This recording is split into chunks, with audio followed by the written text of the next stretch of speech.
What is up, Texas A&M Aggies fans? IndyCar Timm here with your A&M Daily Blitz. It is the Ole Miss post-game edition of the Blitz. Lots of stuff to talk about as the Aggies fall to the Rebels, 38-35. As, Randy Bond's partially blocked 41-yard field goal attempt at the end of the game secures another victory for Lane Kiffin over Jimbo Fisher and the Aggies. And boys and girls, this one was somewhat ugly. There were a few bright spots for the Aggies today, not many. Max Johnson maybe one of the lowlights again. And I'm a Max Johnson supporter. I love Max Johnson. But, man, he has made some head-scratching decisions on the field. He's, if any of you are Cowboys fans, just think Dak Prescott, all right? He's kind of playing like Dak Prescott the last couple of weeks. But, the Aggies had their chances, and, the Rebels had their chances earlier to put this game away and make it not even close. I don't know how many interceptions their defense can drop. They've got a great defense, but good Lord.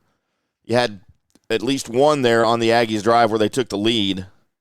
That was a pick six. It would have put the game away. I can't remember who the defender was.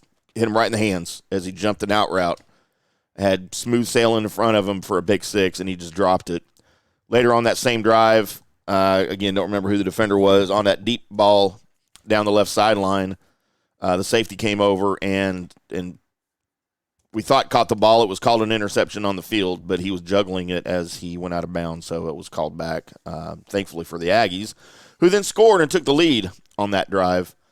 But, of course, it would not last. You kind of feel for Randy Bond. You feel for the Aggies. But, man, I know Ole Miss is the 10th-ranked team in the country, but, the Aggies have every bit of the talent level and more than the Rebels do. And I'd like to think Jimbo Fisher is a better coach than Lane Kiffin, but I don't even know that anymore, to be honest with you guys. But as our mascot here comes into the frame of the picture.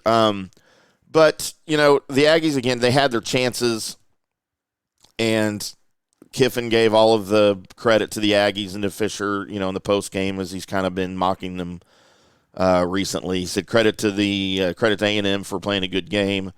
They took us down to the wire. Well, they shouldn't have, though, Lane. You should have put this game away early. Johnson finished 31-42, 305 passing yards. He had one touchdown. Of course, he connected with his brother on one of those touchdowns. You always like to see that, or at least I do. And then, the defense to me was the story of the day for A&M, particularly the secondary. And it's been a point of contention all season. The Aggies' pass rush was decent. I wouldn't say it was great. I don't know that I'd say it was good. They got to Jackson Dart on several occasions, but on others, they gave him all the time in the world to find open receivers, and boy, howdy, did they have open receivers the entire day. Jackson Dart goes 24-33, 387 yards, and 2 touchdowns, and receiver Trey Harris, who went off on the Aggies today, caught 11 of those passes and one of those touchdowns for 213 yards as he burned the Aggies secondary. And there's your game right there. There's the story of the game, guys, because this secondary has just looked pitiful all year, and I don't understand it. I haven't broken down game film to see where the deficiencies are, but the deficiencies are there, clearly. And that's one thing that needs to get cleaned up, needs to get fixed ASAP.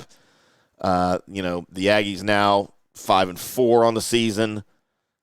Still got some opportunities to become bowl eligible, and I'm telling you right now, the only win I will predict for the rest of the season is going to be against Abilene Christian on November 18th. That will get the Aggies bowl eligible, if you want to call it that, I guess, because I don't see a win over Mississippi State coming up next week at Kyle Field, and then you play LSU in Baton Rouge to end the season, of course, on November 25th, and I don't see this defense being able to stop either one of those teams. Not that Mississippi State's anything great, but I don't see the defense stopping either one of those teams. And it'll come down to scoring, and I still think Max Johnson's going to make terrible decisions, throw a couple of picks. He should have had at least 2 picks today, and that would have been the story of the game for you for sure. So anyway, the Aggies fall 38-35 to the Ole Miss Rebels and Lane Kiffin. So just more billboard fodder for Lane Kiffin.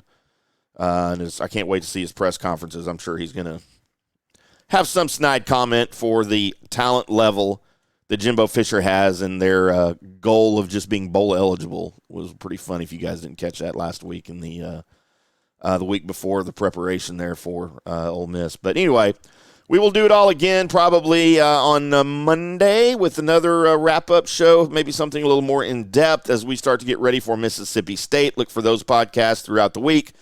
Thank you for joining FanStreamSports.com and the Aggies Daily Blitz here. We appreciate you. Make sure you like, subscribe, join the channel here, and then enjoy all of our great shows, our programming there. And download the FanStream Sports app to get 24/7 access to all of our shows and our live programming over there.